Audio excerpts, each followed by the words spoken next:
Darwinian evolution. Junk science.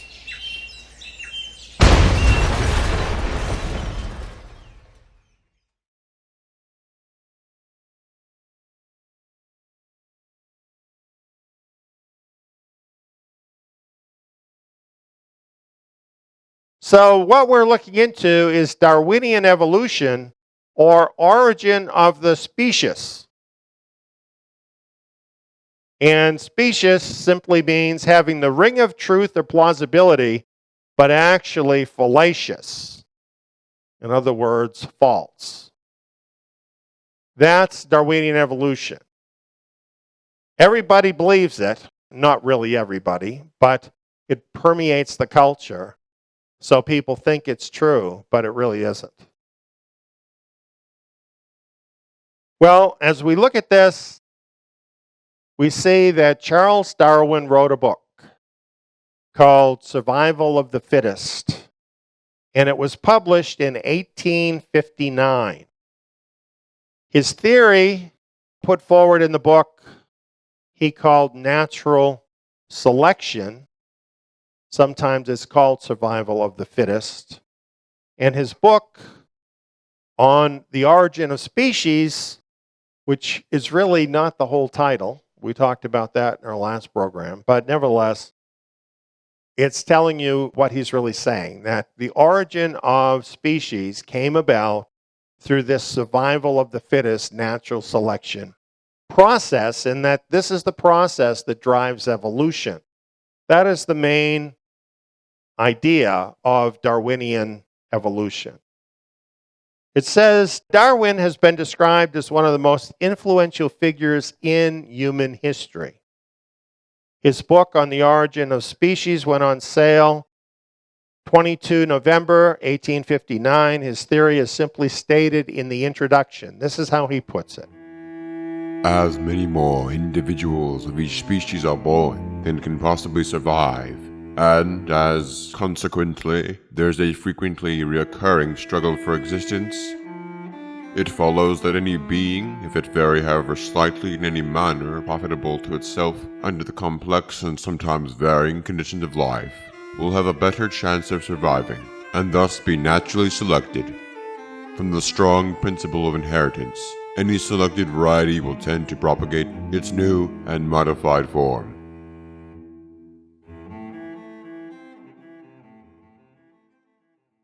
It doesn't sound that bad, does it?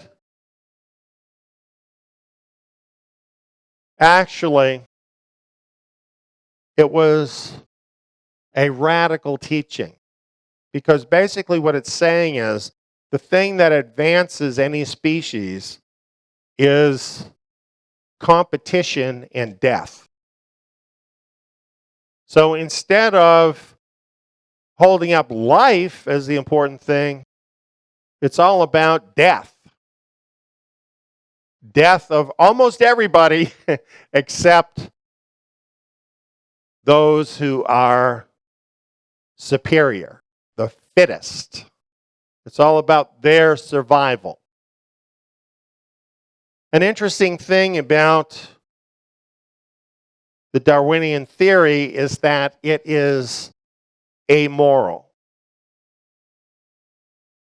And this is not just what critics say about it. This is what evolutionists say about it. It's the nature of the theory, having no moral quality, non-moral. That's really one of the tenets of evolution. There is no morality. That's what it's really all about. There's no morality. There's just this natural animal process that goes on. Survival of the fittest is everything. There is no morality. It is amoral. Now, this has been explained by some evolutionary writers. Francis Crick explains it this way. The astonishing hypothesis is that you, your joys, your sorrows, your memories, and your ambitions, your sense of personal identity and free will are in fact no more than the behavior of a vast assembly of nerve cells and their associated molecules. All of that you associate with being a person, being able to make choices, moral decisions. What this is telling you about that, all of that is an illusion and nothing more than a residue of animal instinct. You're just another kind of animal. That's all. And morality doesn't really exist. Michael Roos put it this way: there is no ultimate foundations for morality, just a biological illusion of objectivity. So, in other words, morals do not even exist, according to the Darwinian thinking. Well, this has some implications. And we talked about discerning things according to spiritual principles. Well, if you're talking about origins, the place to look for those spiritual principles is in the book of Genesis.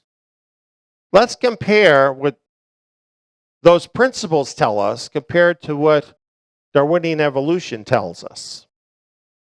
One of the first things you find in the book of Genesis is that an intelligent and loving creator, whom people call God, purposefully created the universe.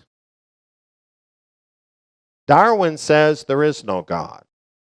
Everything evolved through mindless, natural processes. That's how it got here. There's no purpose. It just happened all by chance.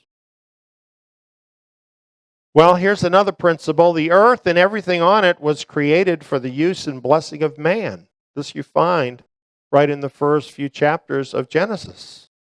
Darwinian evolution says the earth is here by chance with no direct connection to man's welfare. Well, here's another principle you find in Genesis. Man was created in the image of God. Darwin says man is an animal that evolved by natural selection.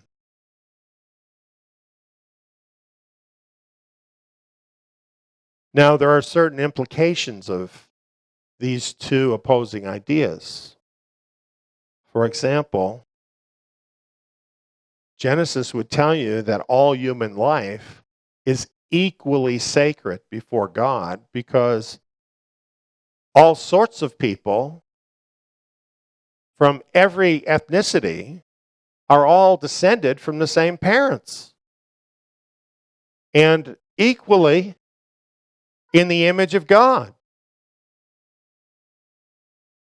However, evolution does not agree. Evolution says nothing is sacred, including human life.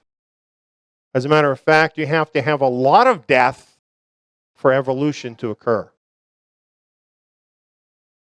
What follows from the book of Genesis is that all people are endowed with certain unalienable rights from God.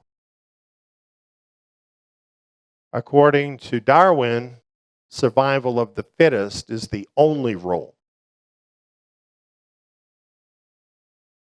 Genesis would have us believe that the non-animal endowments of all humans, such as free will, morals, and appreciation of beauty, reflect the image of our Creator. Darwinism would tell us that free will and morals are just an illusion, that everything about man is nothing more than the result of mechanistic biological processes. That's inspiring, isn't it? All humans are subject to their Creator and are required to keep His moral requirements. This is very clear immediately in the book of Genesis. Darwin says, your only God is you yourself. Do what you will do to survive and thrive. Why? because survival is the only role. Winning is everything. Well, then we have the problem, though, of suffering and evil, good and bad. What about that? Genesis says that came into the world through sin. That it's not a good thing, and it's not a permanent thing, and it's going to be done away with. Darwin says there is no good or evil. Ultimately, survival of the fittest is the only rule. Also implied in Genesis is that there will be a judgment of all people in the world to come for the things they did. Darwin says there is no judgment, there's no afterlife, so get whatever you can get now because this is it. So we have the spiritual principles of the scriptures, and we have this deterministic, amoral doctrine of Darwin. I don't think you could have two extremes more different from each other, could you?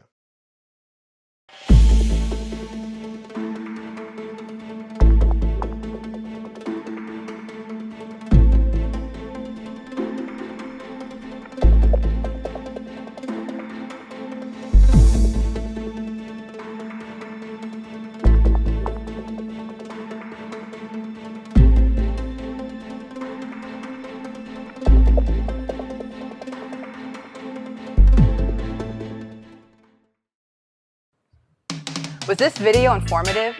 Remember to hit the like button to help spread the word, and share your thoughts in the comments below. Don't forget to subscribe and hit the notifications button so you'll get updates on all the great content coming from Eliyahu Ben David.